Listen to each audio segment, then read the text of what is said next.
श्री राम जय जय राम।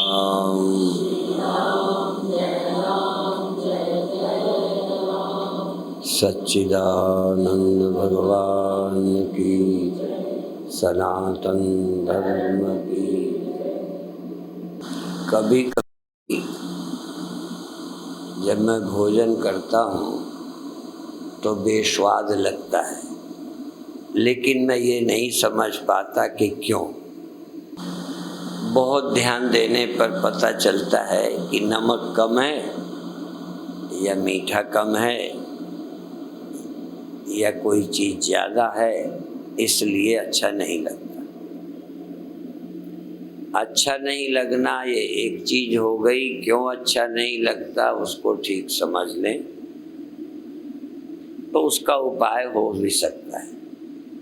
कभी कभी मन जब व्यस्त हो तो कमी सी लगती है, पर यह समझ नहीं आता कि भोजन की कमी है कि पानी की कमी है। या कई बीमार आदमी के शरीर में खून कम होता है तो उसको वीकनेस मालूम पड़ती है, तकलीफ मालूम पड़ती है, पर वो ये नहीं समझ पाता कि मेरे अंदर खून की कमी है। कोई डॉक्टर बताता है कि इसकी को खून चढ़ा दिया जाए तो ठीक हो, और खून की बोतल चढ़ते ही उसे अच्छा लगने लगता है। कमी मालूम पड़ना अलग विषय है, कमी क्यों मालूम पड़ रही है ये समझना एक अलग विषय है। और पानी की कमी की जो वेदना है वो पानी से दूर होगी, भोजन से नहीं। भोजन की कमी की वेदना भोजन होगी, केवल पानी से नहीं। हम अपने दुखों की गहराई को समझें कि हमारा दुख क्या है और कौन से दुख तत्काल निवृत्त हो सकते हैं, कौन दुख समय पर निवृत्त होंगे। अज्ञान जीते जी निवृत्त हो सकता है,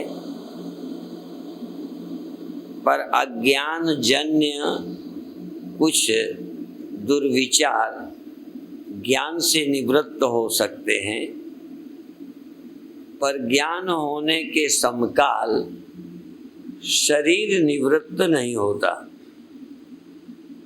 शरीर निवृत्त न होने से भूख प्यास सर्दी गर्मी और शरीर से संबंधित विकार तुरंत नष्ट नहीं होते, वह मृत्यु में निवृत्त होते हैं।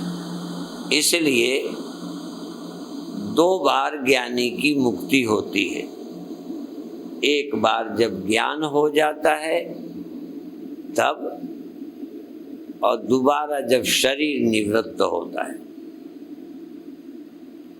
चूंकि अज्ञानी का एक बार अज्ञान निवृत्त नहीं होता तो वो मुक्ति नहीं होने से देह जब छूट जाता है तब तत्काल उसकी भी एक मुक्ति होगी, लेकिन ज्ञानजन्य मुक्ति नहीं होने से देह निवृत्ति की मुक्ति भी उसकी स्थायी नहीं रहती। देह निवृत्ति भी एक मोक्ष है। कोई भी महाअज्ञानी भी जब देह से मुक्त होता है, मृत्यु होती है, तो कुछ क्षणों का मोक्ष हो जाता है। इसलिए देह का त्याग भी एक मुक्ति है, पर अज्ञानी के देह मुक्ति का समय क्षणिक होता है, फिर देह मिल जाता है। दूसरी तरफ ज्ञानी की ज्ञान से मुक्ति हो चुकी, पर देह होने से कुछ बंधन रहता है। वह जो कुछ बंधन है वो मृत्यु के दिन निवृत्त हो जाता है। तो जिसकी ज्ञान से मुक्ति हो चुकी होती है उसकी मृत्यु के बाद की मुक्ति स्थायी रहती है। जिसकी ज्ञान से मुक्ति नहीं होती, देह त्याग से भी मुक्ति होने वाली टिकती नहीं है। इसी तरह से जैसे सो जाना भी एक लय मुक्ति है, सो जाना कुछ समय की मुक्ति है, लेकिन यदि ज्ञान के बाद सोया हो, ज्ञान हो जाए, पहले भी मुक्त है ज्ञान के पहले, और सो गया तो भी मुक्त है। मुक्त होकर सोए और एक बिना मुक्त हुए सो जाए, तो बिना मुक्त सोया व्यक्ति जागकर फिर बंधन में आता है, पर मुक्त होकर सोया व्यक्ति जागकर फिर मुक्ति में आ जाता है। उसकी बुद्धि मुक्ति का अनुभव करने लगती है, जैसे निर्धन व्यक्ति और धनवान व्यक्ति। निर्धन व्यक्ति और धनवान व्यक्ति दोनों धन के प्रभाव से निद्रा में मुक्त हो जाते हैं। निर्धन निर्धन नहीं रहता और धनी धनी नहीं रहता, पर जिसने जागृत में धन प्राप्त कर लिया है वह सोने के बाद फिर धनी हो जाता है। पर जो निर्धन व्यक्ति सोता है वो जागकर फिर धनी नहीं होता, फिर निर्धन हो जाता। तो मुक्त व्यक्ति सो जाए तो जगकर फिर मुक्त होता है। जब उसकी बुद्धि आएगी वह अपने स्मरण को प्राप्त हो। इसी तरह कहीं जोड़ लो, मुक्ति का विचार करने के लिए थोड़ा और गहराई पर चलें। उदाहरण बहुत देते हैं, पर हम उन उदाहरणों का जीवन में चिंतन नहीं करते। जैसे बिना मिट्टी का सहारा लिए मिट्टी में कोई वस्तु जो बनती है वह नहीं बन सकती। मिट्टी से बनने वाली कोई वस्तु बिना मिट्टी के नहीं बनाई जा सकती। जल से बनने वाला कोई बुलबुला, फेन, लहर बिना जल के नहीं बनेगा, चाहे वो छोटा हिस्सा हो चाहे बड़ा। बड़ा बर्तन, छोटा बर्तन, अर्थात बड़ा बर्तन मिट्टी से बनेगा, छोटा बर्तन बिना मिट्टी का बन जाएगा। छोटा गहना सोने से बनेगा, बड़ा गहना बिना सोने के, या बड़ा गहना सोने से बनेगा तो छोटा से छोटा भी सोने से बनेगा। इसी तरह से ख्याल कोई भी हो, कोई भी ख्याल हो, ख्याल बिना आपके नहीं बन सकता। ख्याल के वेश, ख्याल के आधार, ख्याल के उपादान, ख्याल के अधिष्ठान आप हैं। स्वप्न चाहे अच्छा हो चाहे बुरा, होगा तब जब आप होंगे। आपके बिना किसी को कोई स्वप्न नहीं हो सकता। आपका होना जरूरी है स्वप्न में। ज्ञान कोई भी हो, भ्रम ज्ञान हो चाहे यथार्थ ज्ञान हो, ज्ञान होने के लिए भी तुम्हारा होना जरूरी है। मान लो रास्ते में तुम्हें भूत दिख गया या कोई सिद्ध पुरुष अवतार योगी दिख गया, तो उस एकांत में चाहे वो डराने वाला भूत हो चाहे आशीर्वाद देने वाला कोई सिद्ध हो, वो दिखा क्यों? क्योंकि आप मौजूद हैं। वो सच हो या झूठ, सच और झूठ पर विचार बाद में करेंगे, पर ये विचार पहले कि आप ना होते तो आपको भूत न दिखता, आप ना होते तो आपको सिद्ध न मिलता। आपकी गैर हाजिरी में कोई आपको दर्शन नहीं दे सकता। तो इस उदाहरण से सिर्फ एक बात आज हम बताना चाहेंगे कि जैसे बिना मिट्टी का कोई बर्तन नहीं बनता, बिना सोने का कोई गहना नहीं बनता, आपके बिना कोई आपका ख्याल निर्मित नहीं हो सकता। अब आप ख्याल को सच देखो या ख्याल जिससे बना है उसकी सच्चाई देखो, या तो गहने को सच देखो, ये आप पर निर्भर है, या जिससे गहना बना वो सच है। दो सच हैं कि एक सच है, कि दोनों बराबर सच हैं, कि एक सच दिखता है एक सच है, ये निर्णय करना ही बुद्धि का काम है। गहना सोना, सहज आप उसका नाम गहना ले लेते हैं, पर सावधान हो तो सोना भी है। पहले हम आपकी बुद्धि को लेके चलेंगे कि गहना है, सोना भी, बोलो है, सोना भी है। फिर और विचार करेंगे, गहना भी है, सोना भी है। फिर देखेंगे कि सदा रहने वाला क्या है, क्षण भर रहने वाला क्या है, कुछ समय रहने वाला क्या है, और सदा रहने वाला क्या है। तो आप ही उत्तर देंगे, कुछ क्षण रहने वाला गहना है, और गहने के पहले, गहने के बाद, गहने के समय, तीन समय, गहने के पहले, गहने के समय और गहने के बाद, तीनों समय रहता है सोना। और पहले नहीं था, पीछे नहीं था, क्या? गहना।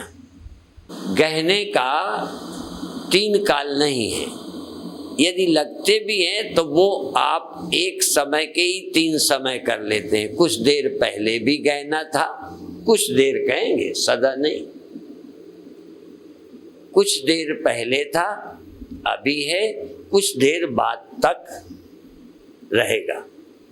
तीन काल उसके भी हो गए, पर तीन काल दो तरह के हैं, एक सदा रहने वाला, और पहले और पहले और पहले और पहले, आद सच, जुगाद सच, है भी सच, नानक। और एक ऐसा भी आद सच, थोड़ा देर पहले, चूंकि आपने उत्पत्ति नहीं देखी, जो गहना तुम लाए, तुम कहोगे जब हम लाए तब भी गहना था, और अभी हम लेके आए हैं अभी भी गहना है, और हमने गहना बेच दिया बाद में भी गहना। तो आपके लिए बाद में भी गहना, पहले भी गहना, अब भी गहना। पर थोड़ा विचार करें, तीनों काल का ये सृष्टि आपके होश के पहले भी थी ना? जब आप अमृतसर जन्मे तब अमृतसर था, अभी भी, और आप न रहोगे तब भी रहेगा। तो आपकी समझ में अमृतसर भी तीनों काल में है, पर ऋषियों की समझ में अमृतसर तीनों काल में नहीं। एक समय था जब अमृतसर नहीं था, एक समय होगा जब अमृतसर नहीं होगा, पर परमात्मा कोई ऐसा समय न होगा जब नहीं था, जब नहीं रहेगा। भगवान श्री कृष्ण ने कहा, समम सर्वेषु भूतेषु तिष्ठन्तं परमेश्वरम विनश्यत्सु अविनश्यन्तं यः पश्यति स पश्यति।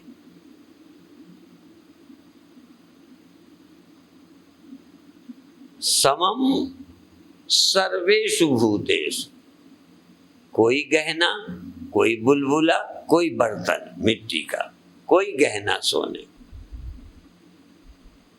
समम सर्वेषु भूतेषु तिष्ठन्तं परमेश्वरम।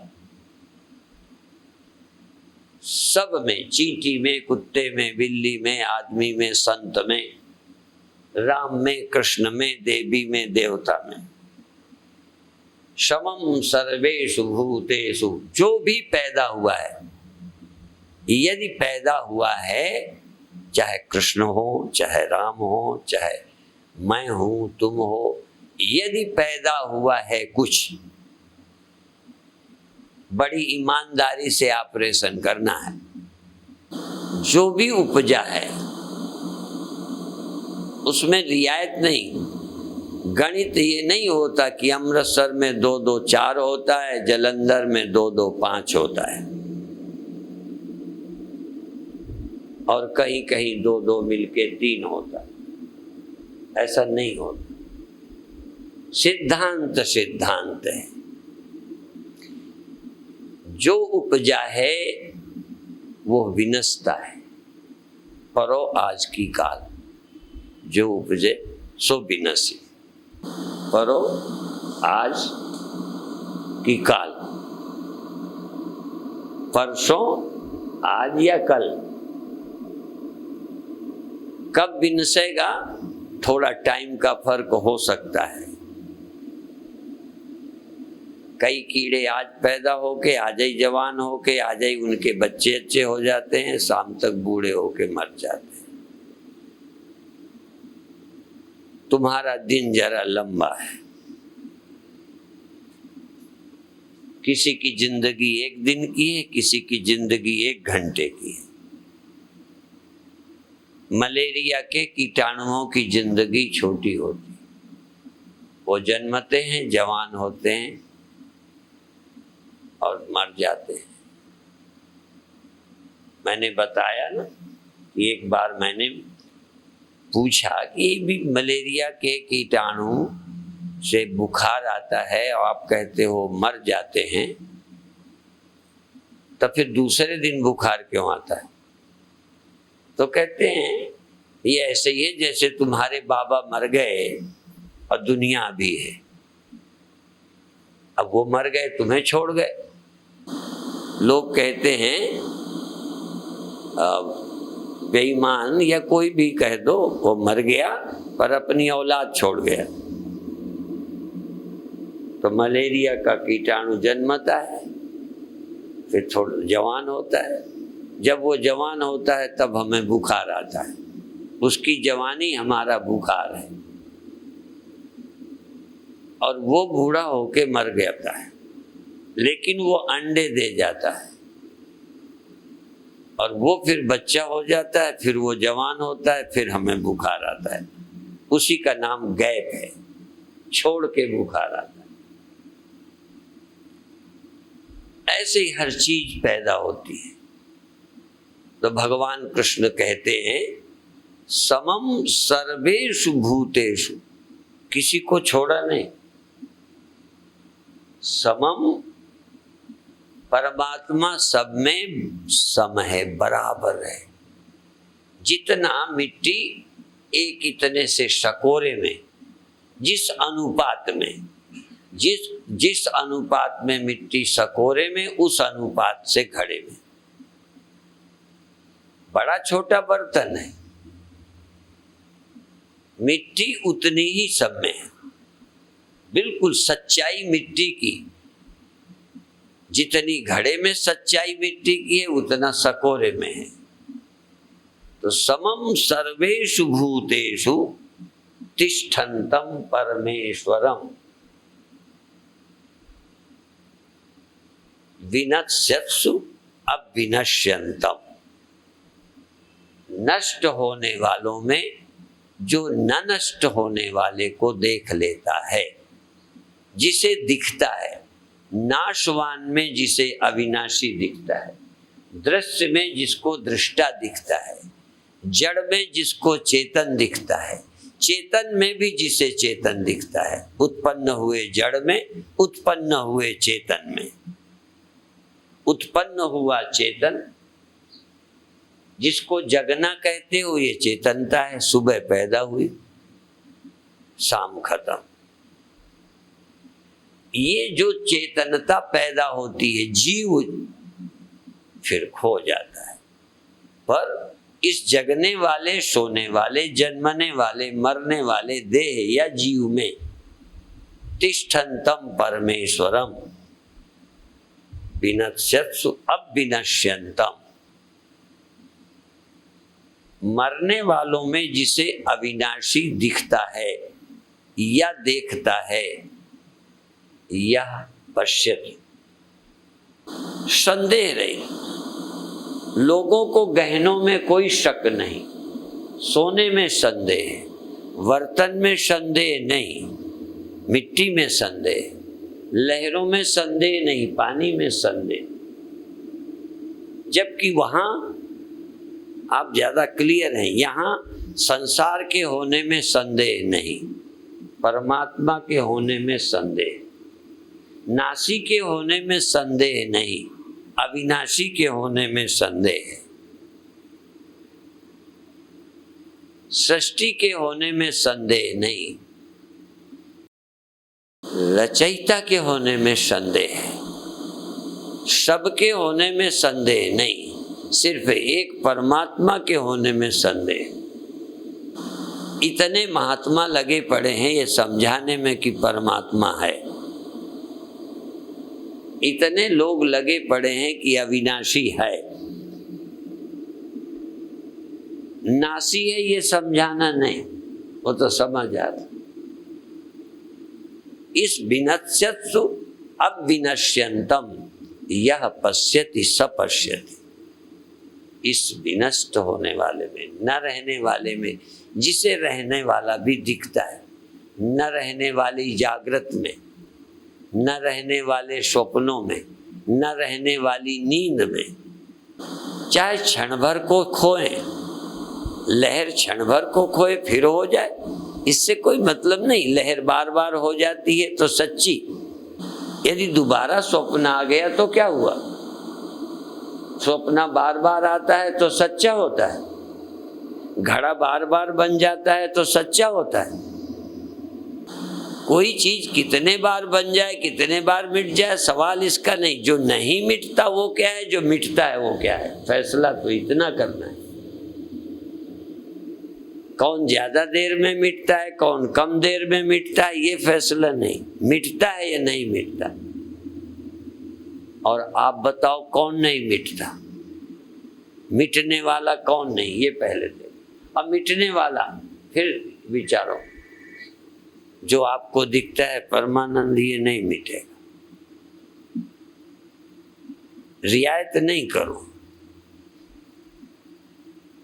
यदि कहोगे नहीं गुरु महाराज आप नहीं मिटते, तब फिर गुरु महाराज नहीं मिटते, तुम कौन महाराज हो जो मिटते हो? यदि मिटते हैं तो गुरु महाराज भी मिटते हैं, और नहीं मिटते तो चेला महाराज भी नहीं मिटते। समझना तो इतना ही है। यदि नहीं मिटते तो राम भगवान नहीं मिटते, तो नहीं मिटते तो अर्जुन भगवान भी नहीं मिटते।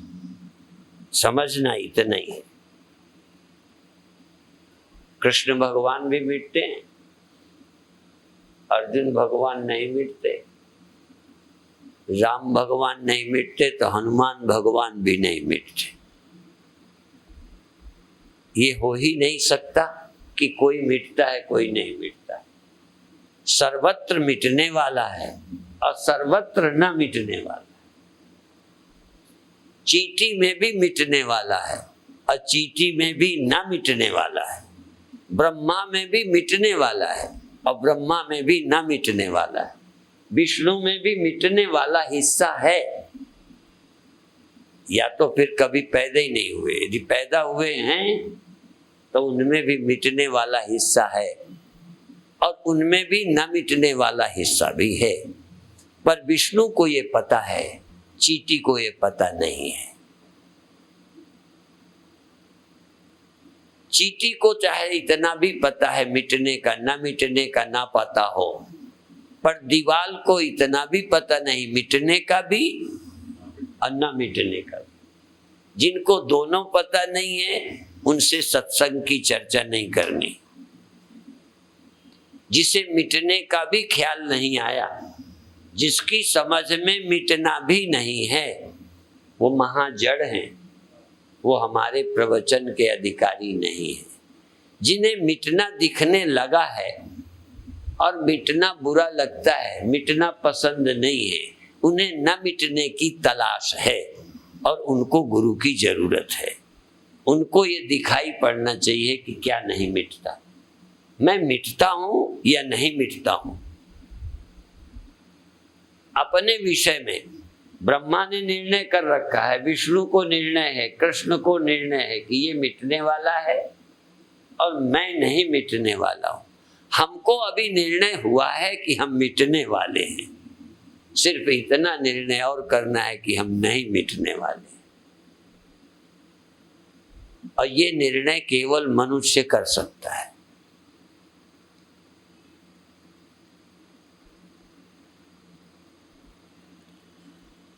कर सकते हो ये निर्णय, दीवालें तो कर ही नहीं सकती क्योंकि अभी मिटती नहीं है, इसलिए न मिटने की बात समझने की उनमें क्षमता ही नहीं। जानवर मिटते तो हैं, दुखी तो हैं, पर वो अपने दुख को खा पी के हटाते रहते हैं। उनका दुख होता है और चीजों से ही चला जाता है, लंबा दुख नहीं है उनके पास। भूख लगी खा लिया, थक गए बैठ गए, इसलिए वो ऐसे दुखी नहीं हैं जिनके भगवान की जरूरत पड़ी हो। जीते हैं, मर जाएंगे बहुत पहले, रोज नहीं मरते। रोज मरने का ख्याल जानवर को नहीं आता, जिनको मौत अभी इतना नहीं सताती। कोई डंडा लेके आया तो डर गए, भग गए, और मार दिया तो मार दिया, मौका ही नहीं मिला समझने का। मनुष्य पहले से मरने के विषय में सोचता है और न मरूं ऐसा सोचता रहता है, न मरने के लिए उपाय करता रहता है, और पहले जादूगरों के पास जाता है अमर होने के लिए। सिद्ध बाबा, पीर पैगंबर, अभी कीर्तन सुन रहे थे, कोई पूजत पीर पैगंबर को, पर अभी भी आप मानेंगे नहीं, अमर होने के लिए कोई पीर पैगंबर के पास जरूर जाएंगे, कोई कब्र में जाएंगे। जो खुद ही मरे हैं, दफना दिए गए, वहां से भी अमर होने की आशा है। खुद मरे पड़े हैं,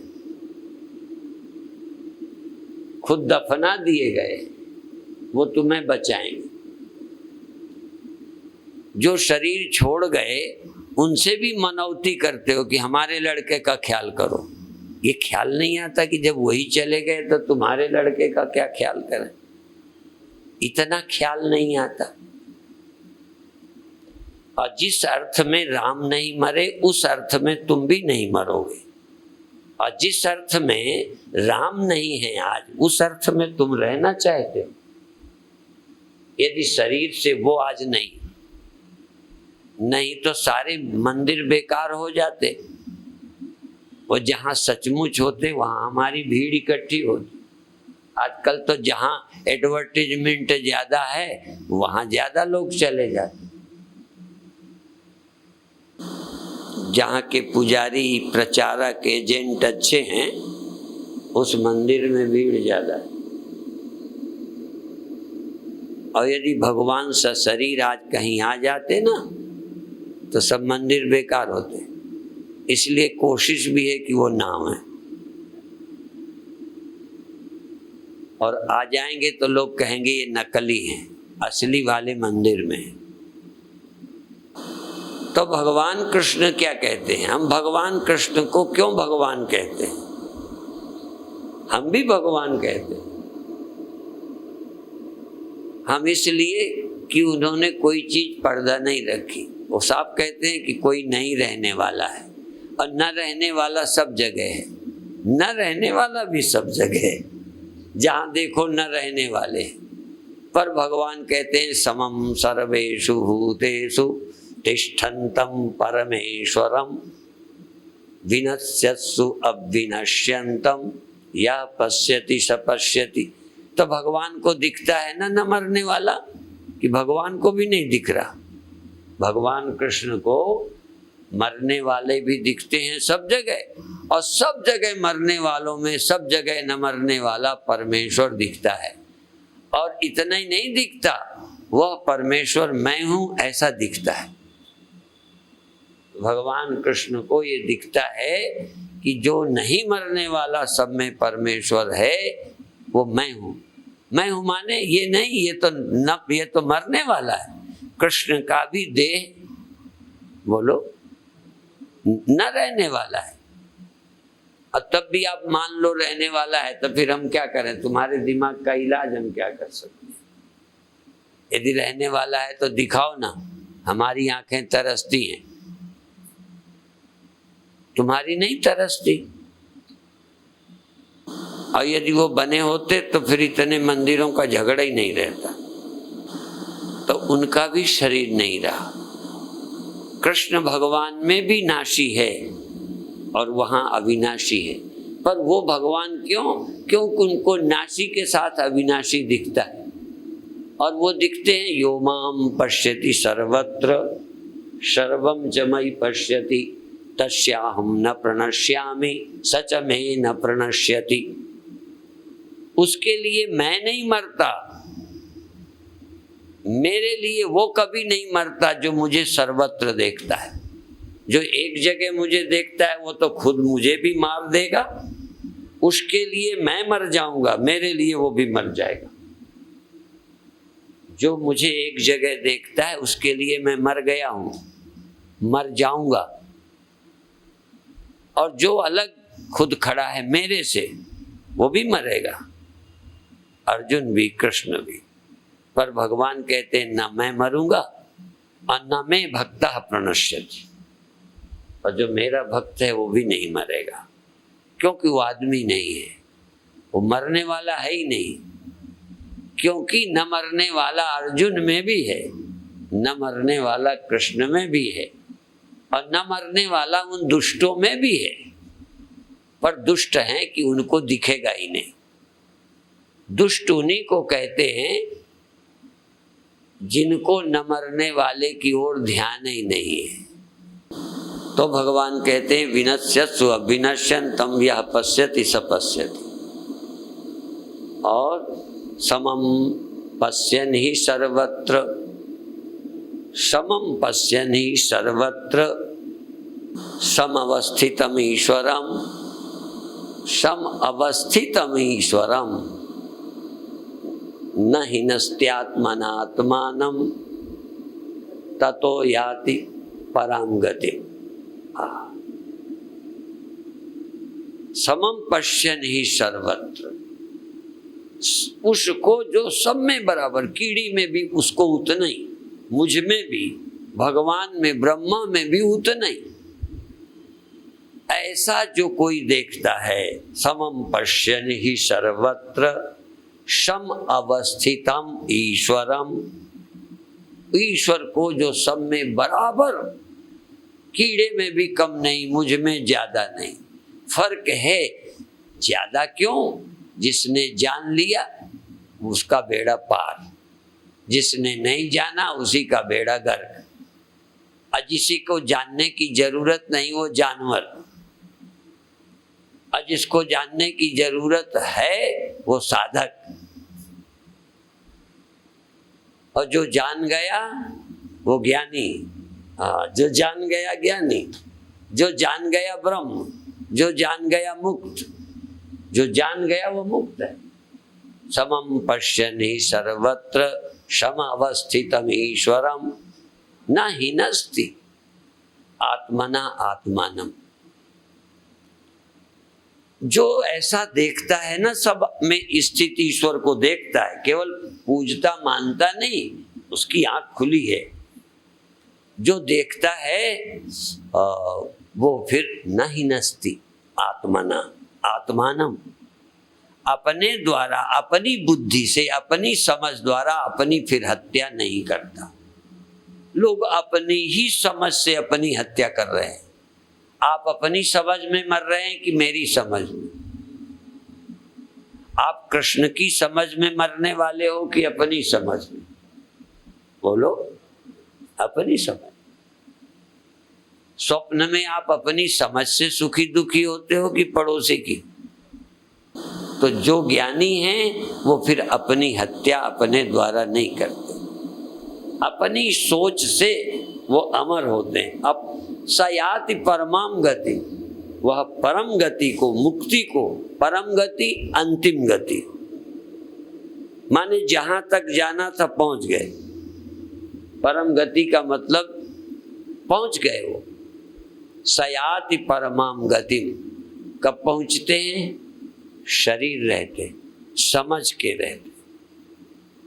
सयाति परमाम गतिम, वह परम गति को प्राप्त हो जाते हैं। सयाति परमाम गतिम, जिस गति को लोग तरसते हैं, जिस परम अवस्था को, परमात्मा होने पाने को तरसते, जो अमर होने को तरसते हैं, मरने से त्रस्त हैं, वो अमर हो जाते हैं। अमर हो जाते हैं, इसी का नाम परम गति।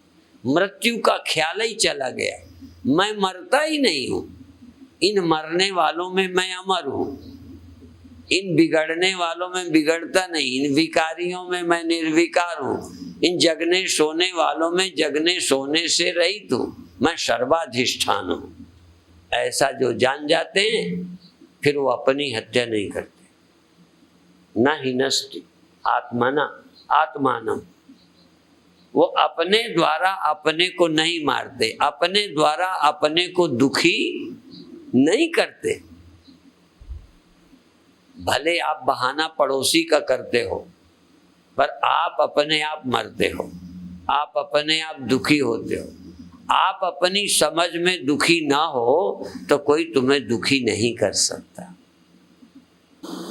सोने का गहना सोनार बनाता होगा, सोनार ही गहना देखे, और खरीदने वाला गहना देखे, और खरीदने वाला गहना के टूटने में छाती कूटे। सोने को क्या जरूरत? सोना क्यों माने कि मैं गहना हो गया हूं? सोना क्यों माने कि मैं कीमती हो गया हूं? सोना क्यों माने कि अब मैं बेकार हो गया हूं? सफल हो सोनार, सफल हो पहनने वाले, और असफल हो पहनने वाले। सोना क्यों रोए? यदि सोना रोएगा तो समझ हो सोने के पास, सोने के पास समझ होंगी तो दो ही होंगी। एक तो ये होंगी कि मैं गहना हूं, मर जाऊंगा, या फिर ये होंगी कि मैं नहीं मरूंगा। समझ होगी तो दो ही हो सकती। बिल्कुल ना समझ होना तो आसान है, कोई समझ नहीं सोने की, इसलिए ठीक है वो। हमको थोड़ी समझ है, इस समझ के खतरे हैं। समझ आई तो ये समझा, क्या समझा? कि हम आदमी हैं। समझ आई तो क्या समझा? हम मर जाएंगे। फिर अब क्या है? कहीं समझ आई तो ये समझा सतगुरु ढिग जाना पड़ता है। अब थोड़ी सी समझ आई तो गुरु के पास जाओ। काहे के लिए? समझाने के लिए, गुरु जी को समझाने के लिए। किस लिए जाना पड़ता है? उनकी हेल्प करने के लिए,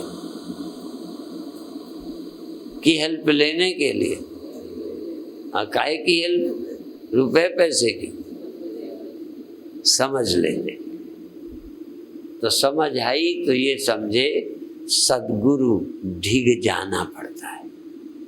सतगुरु के पास, जिसको सत की समझ है, केवल उजेला दिखाने वाले जादूगर की नहीं, केवल नाद सुनाने वाले चित्त को एकाग्र करने वालों की नहीं,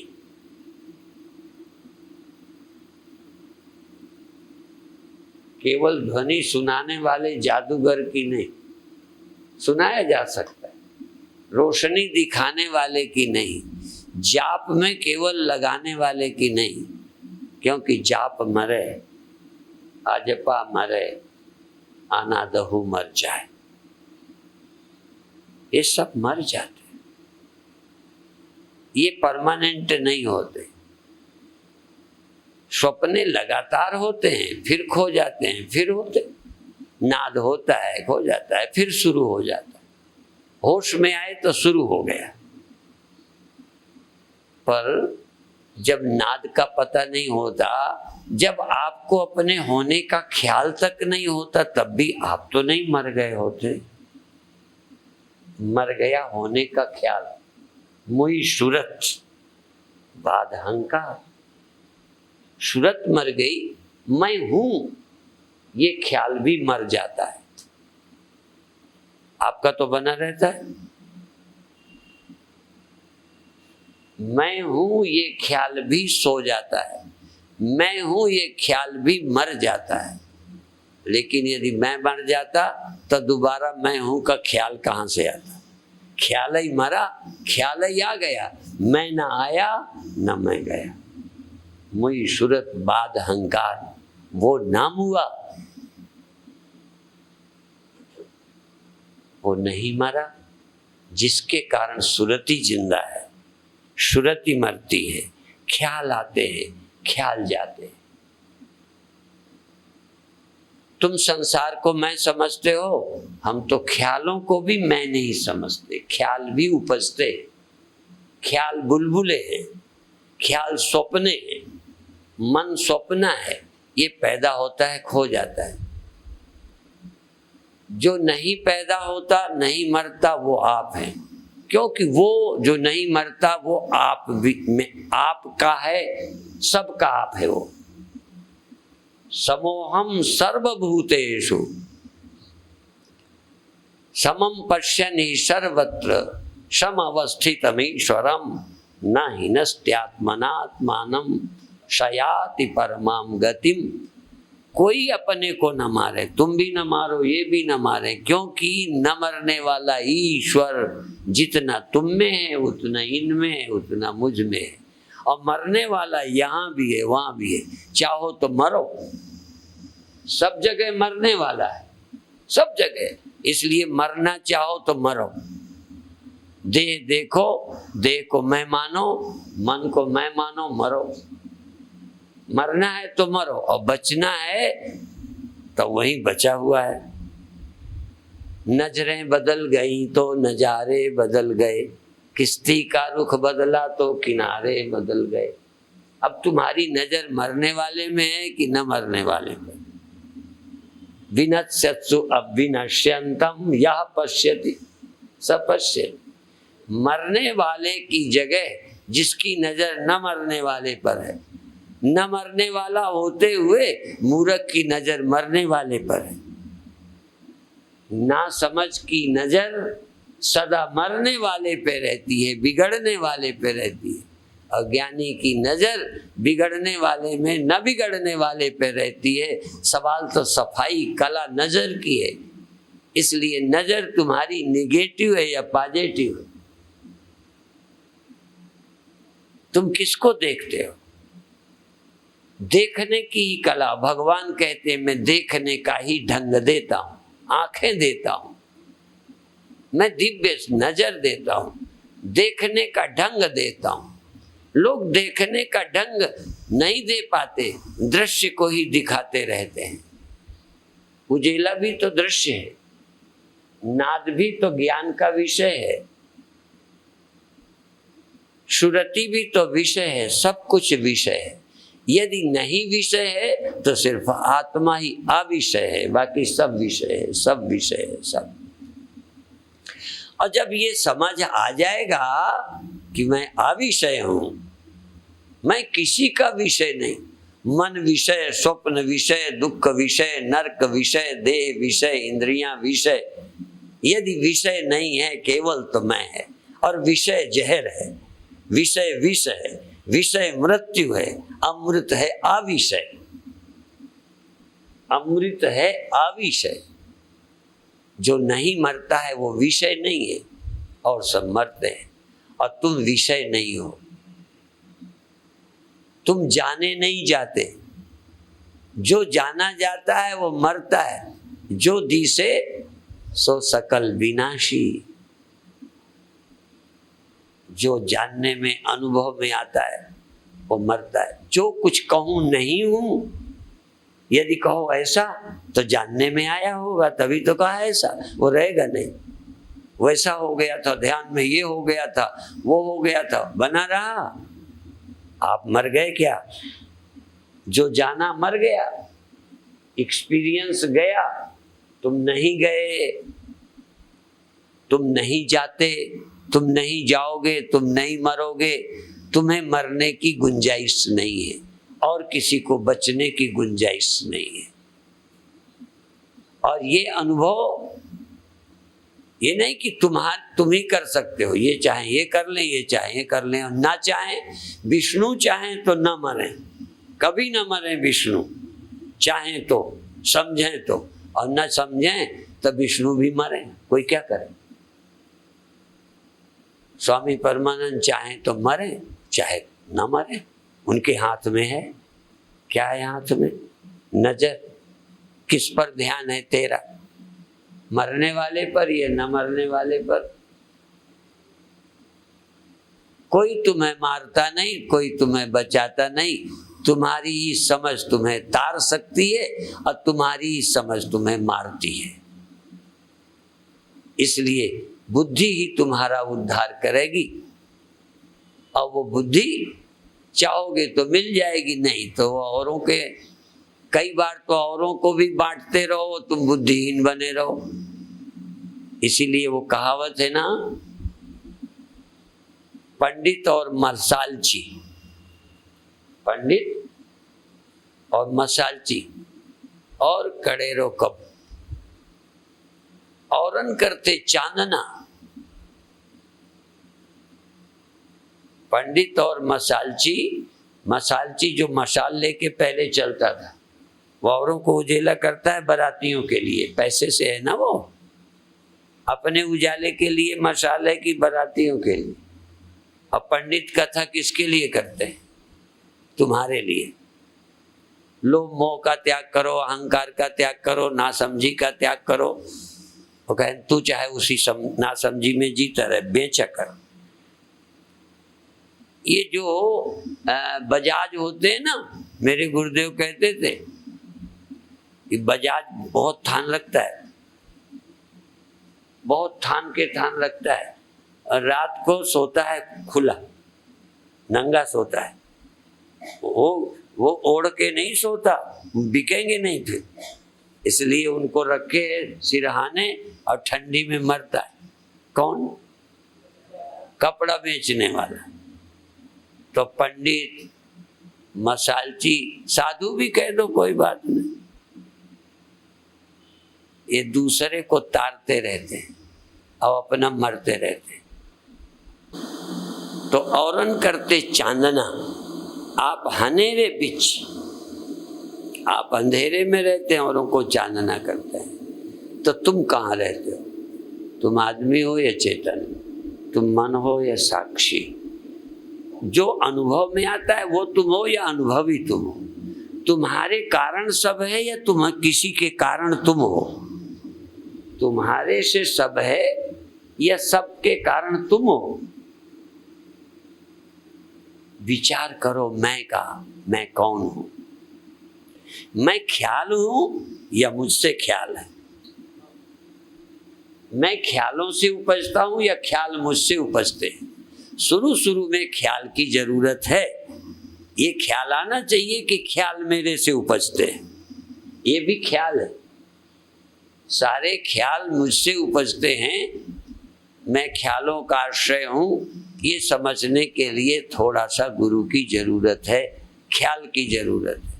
फिर ख्याल की भी जरूरत नहीं, क्योंकि सब तुमसे उपजता है, तुम उपजते ही नहीं। सब तुम्हारे रहते खो जाते हैं, तुम खोते ही नहीं हो। तुम कभी हुए ही नहीं हो, तुम कभी होते ही नहीं हो, तुम कभी होगे ही नहीं। सिर्फ थे, हो, रहोगे, तुम पैदा नहीं होते। जो कभी पैदा नहीं होता उसका नाम ही तो परमात्मा है। जो उपजा है, चाहे तुम जो उपजा है, चाहे तुम नाम रखा हो, चाहे वह नाम रखा हो, चाहे यह नाम रखा हो, मैं रखो चाहे तुम रखो, चाहे वो, जो उपजा है वो परमात्मा नहीं है। जो उपजा ही नहीं वह परमात्मा है। और जब चाहो डुबकी लगाओ, जब चाहो देह बन जाओ, जब चाहो रूप को उतार के अरूप हो जाओ, ख्याल को उतार कर बिना ख्याल के हो जाओ, विकल्प को छोड़कर निर्विकल्प हो जाओ, दृश्य को छोड़कर दृष्टा हो जाओ, सब ख्यालों के आश्रय जब चाहो देह आदमी जीव हो जाओ, समझ आए तो ब्रह्म हो। और सब होना पड़ता है, ब्रह्म तो होना नहीं पड़ता, सिर्फ एक बार ख्याल छोड़ो ब्रह्म हो। देह बने हो, सपने खड़े हुए हैं अज्ञान से, और अज्ञान जनित पर्दा उतार दिया, दुई का पर्दा फेंक दिया, अपने चित्त स्वरूप में विश्राम करो। तो थोड़ी देर पहले करो। क्यों? ये अभी जो खड़ा कर रखा है यहाँ आना पड़ेगा। ब्याह कर लिया तब तुम चाहो भी तो जाना पड़ेगा, सास ससुर की थोड़ी सुननी पड़ेगी, क्या करोगे? अब एकदम तो नहीं छोड़ सकते। शादी करने के बाद छोड़ने का भी कानून है। अब छोड़ना भी आपके हक में अकेले नहीं है, बड़ा मुश्किल है। अब ये जो तुमने स्वीकार कर लिया, अब इसके छोड़ने के लिए भी कुछ थोड़ा दिमाग लगाना पड़ेगा। और मन से भी छोड़ दो तब भी तन से अभी नहीं छोड़ सकते।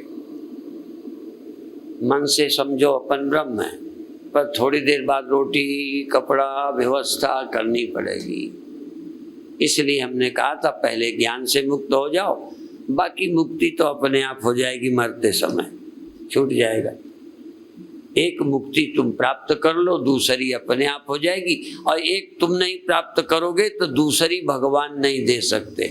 दूसरी दे भी दे तब भी बात नहीं बनेगी। भगवान तो कितने बार देह से मुक्त कर चुके, देह से मुक्त कर चुके, कोई पहले बार थोड़ी देह में आए। भगवान की हुई मुक्ति, भगवान की दी हुई नींद मुक्ति, फिर